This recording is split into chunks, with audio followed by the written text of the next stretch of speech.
So whose job is it to tell the wrestlers where they're meant to be and when they're meant to be there on Raw? I mean, Roman Reigns, he always turns up late, as he did on this show. And Michael Cole's like, oh, I'm going to interview Gunther later. And then Gunther walked out to kick off Raw, and Mike and Pat McAfee were like, we didn't plan for this. The structure needs to be improved. Oh, so hello, my friends, and welcome to WrestleMania week with I, Simon Miller, and I'm about to give you the ups and the downs for the go-home show for WrestleMania, known as Monday Night Raw. But do not forget, I actually fly to Las Vegas today, so if you're around on Friday, come down to the Luxor Hotel and do a watch-along and a post ups and downs from SmackDown with me and the rest of the WhatCulture team. And then Saturday and Sunday night after WrestleMania Part 1 and Part 2, come to the Luxor Hotel again. It's first come, first serve. We will do a live ups and downs, we'll ask some questions, and we'll have a good time. Sound good? Awesome. I'll see you then. But as for now, let's up those downs for Montag Night Raw. Now, Gunther was just great during this opening promo because he is so mad and so angry at Jay Uso, to the point even when the fans yeeted, he was like, you continue doing that, but all it's going to do is upset me. The ring general then called himself the greatest gift this company has ever received,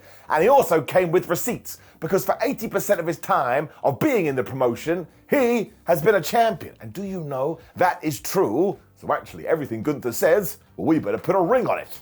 That was the wrong thing to say. It also means somebody like Jay Uso isn't going to ruin it. So yeah, Us, come to WrestleMania with all the confidence in the world, because it's going to make no difference. Because essentially, Gunther is going to kill it. That will be for the fourth consecutive time too, because actually he does have a 3-0 record over Jay, when he started talking about what he had done to Jimmy Uso, and he was all like, you all thought I was out of control. No, I wasn't, because if I was out of control, Jimmy Uso would have drowned in his own blood. So you have to bring down the crime counter. You can't say things like that. And if a police person heard you, they'd be like, listen, you need to come down to the station right now, you absolute loon. He then went back to the mothers from 7 days ago and said when he does win and essentially puts Jay Uso down for good, he will ring his own money and say how happy he is. Now listen, if Gunther's mother is going to enjoy that, then the whole family probably needs to go to therapy. Gunther is just such a great top bad guy though, and this promo was so good, especially because, as always, he speaks as if he is saying statements, whereas actually he's just going off. So give him a massive round of applause. I do think he will lose his championship this weekend, but at some point he has to win it back. We have money and we have gold in this dude, absolute fire, and it is getting it up. Bianca Belair then did a video talking about her triple threat match, and yes, we were going to get one from each of the 3 participants.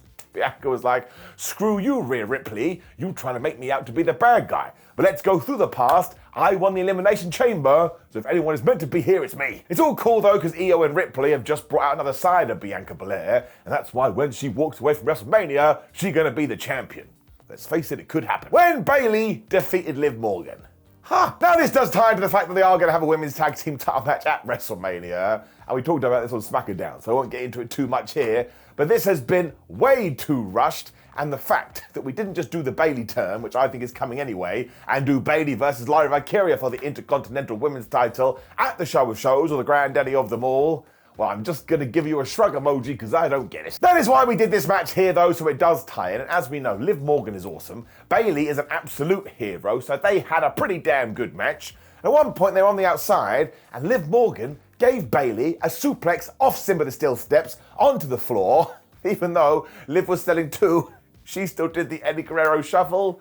Does very good. Raquel, I wear sunglasses now because I am a bad guy. Rodriguez obviously kept interfering too. And Lyra Valkyria, who was out here with Bayley, did nothing. So once again, if Bayley does turn on her, well, I understand. Morgan continued by hurling Bayley into Tina the turnbuckle when Bayley had the same idea, and she did a sunset flip bomb into the turnbuckle. Poor Tina, she was getting wrecked here. Where as soon as she did have the match won, do you know what Raquel did? She grabbed Liv Morgan's foot and she placed it on the ropes. Now, that went a bit wiggly jiggly, but it does happen. And only then did Lyra decide, oh, fine, I think I better do something. And they got into it, but Valkyria essentially got murked. The referee was then like, man, it's got out of control. I need to put a stop to this, which is when Liv was going to hit the Oblivion when Bayley actually reversed it into the most devastating move in all of sports entertainment, surprise roll-up, and she got the 3. And if we go on wrestling logic, that means they are not winning the tag team titles this weekend. Now, WWE does love that finish way too much. They probably need to dial it back a bit as we do go forward. But look, it was a good match, and they will have a good match at WrestleMania. I just think we could have done way more with the build, but I've talked about it. I don't want to bore you. Trust me, I bore myself every day. So I am going to give it an up, and it also gives me hope that Liv and Raquel will hold these belts for a long old time. And yeah, maybe by like June, they will be in a proper feud We can but hope. Paul Heyman was then shown waiting for Roman Reigns, and honestly, Paul must be sick of this. He must be like, dude, can you just give me a proper ETA one time? I mean, I do this a lot. We then got the Rhea Ripley videos, part 2 of these things continued. She was like, Bianca, it's great that you did say all these things, but I am sick and tired of you making me out to be the bad guy. She also told Iyo Sky to enjoy her championship run, as if to say, I'm going to take that title off you, when she decided, you know what, if you want me to be the villain, then I'll be the villain at WrestleMania. So it goes back to what I said a few seconds ago. All of this was very, very good. When Rey Mysterio defeated Julius Creed, that makes sense. He's friends with Chad Gable.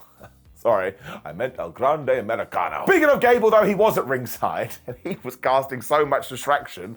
Eventually, Rey's friends, the LWO, were like, well, we're going to do it too. And I think the referee must have seen the first match, because he was like, all of you, go to the back, you're just pissing me off. Creed then caught Rey as he tried to slide to the outside, and he gave him this mad suplex, because he essentially walked all the way back into the ring. Also, Rey Mysterio is like 50 years old now, and he was still pinging and flying around the place like he was 22. So don't walk into my house and tell me Rey Mysterio isn't one of the best of all time. He absolutely is. Julius also went into Rhea the ring post at one point when Rey Mysterio got the DDT. And this is when El Grande Americano must have got a telegram, because he came running back out to the ring. And this poor official, it looked like he was going to cry. Now he teased that Mysterio was going to unmask him, and that led to Julius hitting the most devastating move in all of sports entertainment. And I tell you this, my friends, if that hadn't happened on the second match of the evening, I would have had a meltdown. Instead, Rey Mysterio was able to use his experience. He got the 619 and the splash and got the 1-2-3, which made me feel warm and fuzzy in my tum-tum. Well, of course, El Grande Americano took out everybody. As it turned out, he had snuck that steel plate under his mask and into his head, whatever the flub you want to call it. I understand this is an old wrestling trope, but it makes me laugh. It's a totally insane thing to do. Now, the good thing about all of this is before we got to the post-match attack, it was the second match when the babyface had outsmarted the heel. Sometimes wrestling companies don't do that. So that's a massive tick. It also makes me question what will happen this weekend, because yeah, El Grande Americano was standing tall, but Rey Mysterio also got the win. And of course, your two choices here are Rey Mysterio just wins at the weekend and goes, whoop, look, haha, it is Chad Gable, maybe we don't know. Or Chad Gable wins and Rey is so bad we get to another PLE and they have a mask versus mask match. So once again, the build to this does feel like it's been in fast forward. But I'm so excited, excuse my language, that I am going to see Chad Gable, versus Rey Mysterio. I am going to give it an up, because I am excited deep down in my Tootsie Toes. And that really is the whole point of the show. The War Raiders then cut a promo telling the New Day they absolutely suck, and do you know we have traveled the world, and that's why we are the tag team champions. When the New Day responded and were like, listen, War Raiders, we don't like you, and actually you're wrong, because we're going to walk away from WrestleMania with the Raw tag team titles. Now I love both these teams, especially Xavier Woods and Kofi Kingston, because they are some of the GOATs. But I cannot believe that WWE didn't add a stipulation in here, given that last week the New Day destroyed them with chairs. Actually, this does tie back into the women's tag team scene and everything with the SmackDown tag team scene. I just don't think WWE is doing right by tag teams at the moment, and we could have done way more than all of this. So I do throw it in a bucket and I search my feelings. I have to give it a down. It all just feels like one big missed opportunity. Thankfully, Karrion Kross then reminded us, oh, by the way, I'm really good. If WWE can take all the stuff he's doing on social media and throw it out into the Raw universe, whatever the flub you want to call it, we absolutely have something. He was taking on AJ Styles too, and Carion is just pretending to be AJ. Like we even got told, oh, Kross got new gear made, and guess who made it? The same people that make AJ Styles' gear. He's obviously taking on the same haircut too. He was just being a mega troll. After he hit that fireman carry slam thing and got a 1-2, he stepped up and started verbally shouting, oh, AJ Styles, you trying to sandbag me? Honestly, he is a delight. He's also going back to his old entrance. That was a little bit weird, because Michael Cole and Pat McAfee told us, oh, it's his old entrance. Kind of feel sometimes that entrances should just exist in the ether.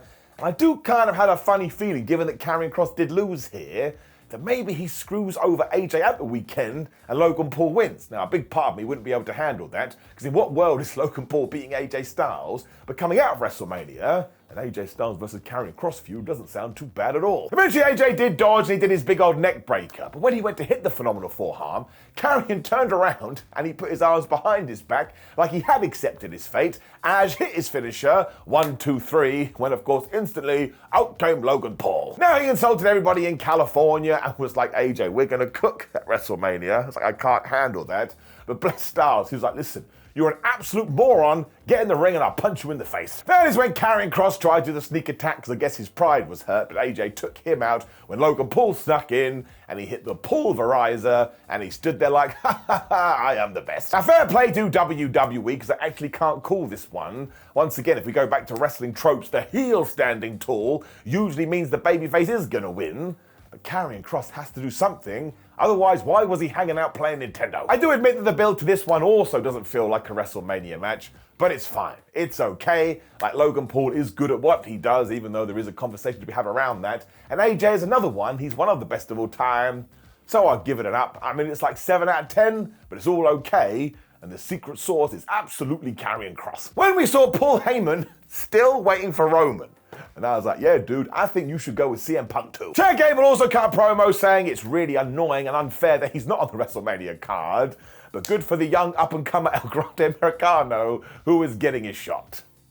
Made me laugh. When very surprisingly, we got a standalone Jay Uso segment. Wasn't ready for that. I thought we were just going to leave it at Gunther. It was a really good move though, because we did play off everything that has happened because Jay was dressed all in black here. And while he did have a bit more emotion or a bit more happiness than he did 7 days ago, and he involved the crowd more, this is still super serious Jay Uso, and he gonna whip Gunther's ass. He even shouted at his mom and said, listen, I know some of you guys think I'm crashing out, but I'm actually locked in, because I know Gunther, especially hearing what you said earlier, you now worried about me. You scared about Jay Uso, and you should be, because I'm coming for your title. It all comes from the fact that Gunther deep down is like, man, I can't have someone like Jay Uso beat me up in front of 60,000 people. That is what Jay is going to do, and is going to do it with a bit of the yeet.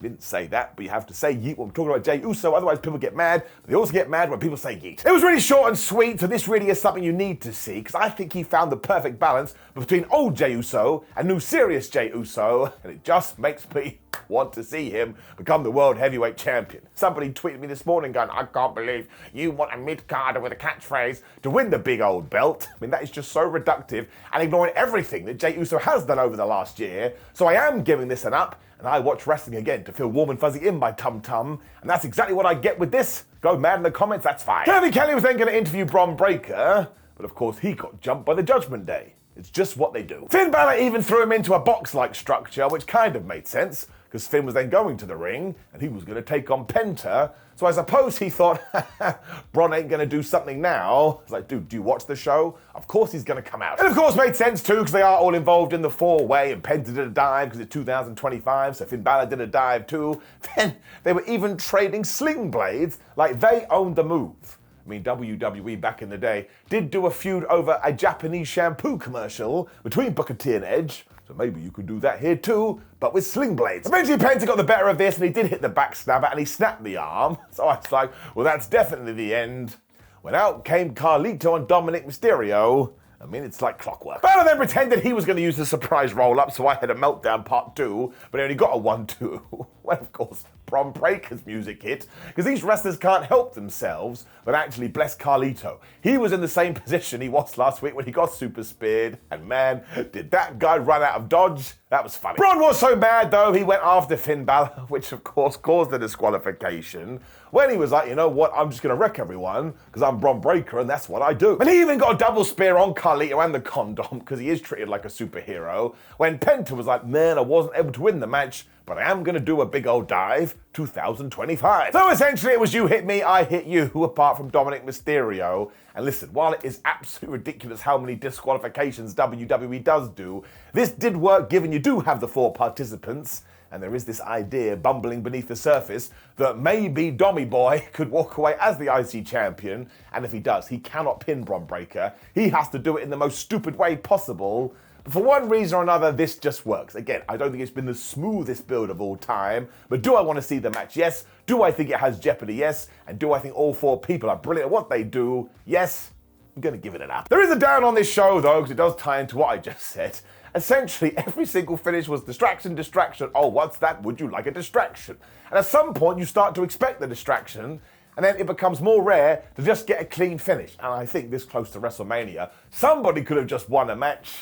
It's just a minor down. Iyo then had her video to complete the trilogy, and surprise, surprise, she was very good too. She rightfully mentioned the fact that Rhea and Bianca have been totally ignoring her and treating her like a third wheel, but excuse me, I'm the champ. She's also beaten both of them, and she is gonna do it again, so flub you sideways, and by the time WrestleMania is done, you're gonna be thinking, wow, that Iyo Sky is great. So yeah, this worked, and obviously there is a kayfabe reason for doing this, because Adam Pearce was probably like, none of you are allowed to be on the show, because you're making my life a nightmare, so I am gonna give it an up. Comes down to what we have talked about a lot during this build to WrestleMania. Sometimes being simple is very effective. Heyman was then still waiting for Reigns, which was ridiculous at this point. I think word must have got to CM Punk, because he came and sat down next to his friend. He had never seen Paul so stressed either. That's like, guys, dudes, bros, I think you've forgotten about that 2006 December to Dismember pay-per-view. That was definitely worse. Got that wrong. December to December to... It was ECW, WWE, and it sucked. It was really funny too, because he then hugged his pal, which of course is when Roman Reigns pulled up, and he saw this, and he basically had a conniption. When he saw the cuddle too, he basically exploded inside, because he does have emotional issues. And Paul Heyman's face, we zoomed in on it, he was like, man, my life cannot get any worse. It is kind of ludicrous too, because what kind of power does Paul Heyman have? Like, what can he do for whoever does win this triple threat? It does work, and I do like it. But when you do sit down and ponder it, it actually doesn't make any sense. It is just pure soap opera though, and therefore it is the best, because WWE does do it so well. Plus, it led to our main event angle. It started with Paul Heyman and Roman Reigns coming to the ring, and Paul tried to pass the microphone to Roman, but nope, he's not doing that anymore, and he grabbed his own mic and he said, please acknowledge me to the crowd. And of course, they did do it, he loves it. As usual, Reigns was all like, man, you guys love me and I love you and everybody loves everybody else, and I know that you would never betray me, which is not the same for everybody in this room. Once again, Paul Heyman looked like he was about to die. Roman also did this by looking past Paul. So I was like, Heyman, this is another reason to leave him. He is not very nice to you, and actually this feels like a bit of gaslighting. Once he had emotionally manipulated him enough though, he did look right at Heyman and said, it's you. That's right, how could you do this to me? And the crowd cheered, even though Paul Heyman looked like a scared little boy. He even tried to plead his case by saying, I didn't betray you, I just tried to repay a favor. Which is like you getting caught in the act by your partner when you are having an affair and saying, listen, honey, I thought it was you. It's not going to work. You've basically used the Shaggy defense. It wasn't me. Now, Roman actually made a great point here, because he's like, wait a minute, a favor isn't something you put on somebody else. You went out and made this deal, and I'm the only one getting screwed here. I didn't ask you to go make any deals about war games, so I don't think it's very fair. You know what, he's right. It was about to get really bad when, of course, Seth Rollins interrupted, and I was like, Seth, if you had just waited a few minutes more, whatever you're about to say, well, it was probably going to get sorted out in the ring. Now, Seth was actually totally pleased here, because he was like, oh, Roman Reigns, you're finally understanding it, but actually you're missing one piece of the puzzle. It sucks when that happens. You spend hours and hours doing a damn picture puzzle, then you've lost the last piece because the cat ate it. Now, Rollins still wants to end him at WrestleMania, because this triple threat match is now bigger than all of them, and essentially means the future of the industry hangs in the balance. And at first I was like, well, what the flub does that mean? But Seth did explain himself. He was like, if you win Roman Reigns and everybody starts doing what you do, well, they're only going to show up to work when they feel like it, and they're going to assume that everybody has to do their dirty work for them. And if CM Punk wins, well, he always takes his ball and goes home, and he tries to leech off the success of everybody else. I was like, man, this Seth Rollins, everybody has been doing good work, but he has taken the bat and he is smashing home runs all over the place. That's why Seth Rollins feels like he has to be victorious, because he will live and die for this business, and he just wants to give back. Now, one part of me was like, well, of course you're going to say that, Seth. You're you. But on the other, I was like, that is kind of how he is operating. Rollins then did finish the story for Roman, because he was like, I'm going to tell you the last piece of the puzzle, and it does come down to favors. They don't happen by chance, they're a choice. Dun, dun, dun. That's why he didn't curb stomp Paul Heyman last week, because now Paul Heyman can make that choice, although Seth knows deep down in his tootsie toes, Paul Heyman is a scumbag, and he's probably not going to get anything for him. I was like, man, Seth, you are doing such good work right now. You're like the realest dude in WWE. Well, you and Drew McIntyre. Point is, though, that Heyman has chosen to be in CM Punk's corner, so it's not a betrayal. Again, he has decided to do this. I was doing it again. Like I did with the Gunther promo, I was just like, man, round of applause. It actually means Roman Reigns now has to figure out the why more than anything. And Roman turned to Paul Heyman and was like, damn it, he's right. But you know what? I've made my choice. And he punched Seth Rollins right in the head, and he threw him into the ring post. Now, Paul Heyman was doing the dance of joy, which he shouldn't have done, because that annoyed Reigns, and he pie-faced him to the floor. I don't think they're going to prom anymore. Of course, that brought out CM Punk, who must have been in the back saying, listen, if he touches Paul Heyman, I am going to run out there. And even though they did get into it, well, actually, it became a big old smart. So as soon as Punk went to check on Paul Heyman, Roman Reigns was like, haha, you shouldn't have done that. And he spared him, which goes to show maybe being Paul Heyman's friend isn't going to be very good when it comes to this match. When we got on a time machine and we went back to 2014 because Seth Rollins had taken his Phoenix down. He had a chair and he smacked Roman Reigns right in the back. Now, yes, this was a callback to the Shield, but don't worry if you missed it because Michael Cole even went, whoa, it's like a Shield chair shot. I was like, dude, I don't think we need to be that on the nose. Rollins then stomped CM Punk and he stopped Roman Reigns as Paul Heyman looked at him like he had seen a ghost when we rolled the Raw credits. And I tell you, man, this was just great, great stuff. It also means I don't think Seth Rollins is going to win because, again, he was standing tall. But as I expected when we kicked off this angle, it has just got better and better and better. And this was a great way to sell it to you and tell you why, one, it should be the main event, and two, why you should be excited. I searched my tum-tum, I am excited. I am going to give it an up. And it did exactly what it was meant to do. It got me more pumped about the granddaddy of them all. It also does feel like something big is coming. So yes, overall, I am going to give Raw an up. Once again, I do think the build to WrestleMania has been all over the place. That's okay, you can't win them all. And I actually think when I'm talking to you next week live from Las Vegas, we're all gonna go, that was a great PLE. We will wait and see. Now, of course, please do leave me a comment below and let me know what you thought about the show. Like the video, share the video, and subscribe. Click the video on the screen, which is my ups and downs with SmackDown, to get all of my opinions. And yes, please do come and visit us in Vegas. We just want to have a good time. That's the point of pro wrestling. I appreciate you, my friends, and I'll see you soon.